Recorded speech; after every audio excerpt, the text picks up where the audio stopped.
النهاردة هنتكلم عن واحدة من أكتر القصص المخيفة اللي حصلت في إنجلترا، وهي قصة بورلي ريكتوري اللي اتعرفت بإنها أكتر بيت مسكون في المملكة المتحدة. القصة بدأت في سنة 1862 لما تم بناء البيت اللي كان عبارة عن قصر كبير عشان يكون مقر إقامة للقساوسة في قرية صغيرة اسمها بورلي في مقاطعة إسكس. لكن بعد فترة قصيرة من بناء البيت بدأ السكان يحسوا بحاجات غريبة بتحصل في البيت.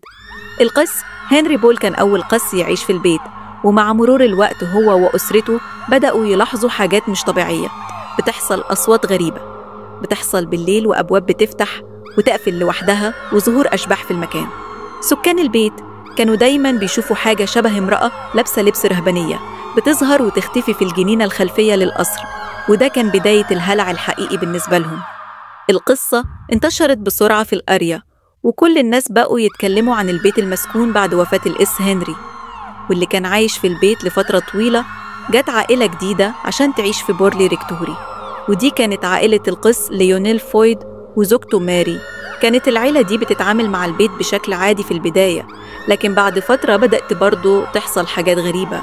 وفي يوم من الأيام ماري كانت بتتمشى في الجنينة الخلفية، وظهرت قدامها فجأة المرأة اللي لابسة لبس الراهبات. ماري كانت مرعوبة وما قدرتش تتحرك من مكانها، وبعدها المرأة اختفت تدريجياً. القصة دي كانت بداية لسلسلة من الأحداث الغريبة اللي حصلت في البيت. أصوات خطوات بتمشي في الأسياب، أبواب بتتقفل لوحدها، وكتابة غامضة بتظهر على الحيطان.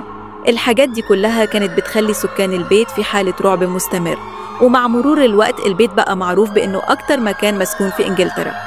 الصحف بدأت تكتب عن القصة، والناس كانوا بييجوا من كل مكان عشان يشوفوا البيت الغامض اللي بيحصل فيه كل الحاجات المرعبة دي. في سنة 1930 القصة وصلت للباحث في الأمور الخارقة هاري برايس، واللي قرر يحقق في الموضوع.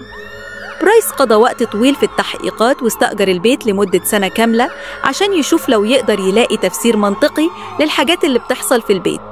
لكن بعد سنة من البحث والتحقيقات ما قدرش يوصل لأي تفسير مقنع، والأحداث الغريبة استمرت. بعد كده البيت اتحرق في حادث غامض في سنة 1939، واللي زاد من غموض القصة البيت بقى مجرد أطلال.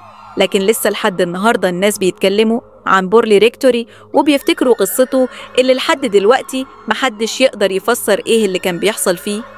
هل البيت فعلا كان مسكون؟ ولا كانت مجرد تخيلات وخرافات؟ القصة دي هتفضل واحدة من أكتر القصص الرعب شهرة في تاريخ إنجلترا.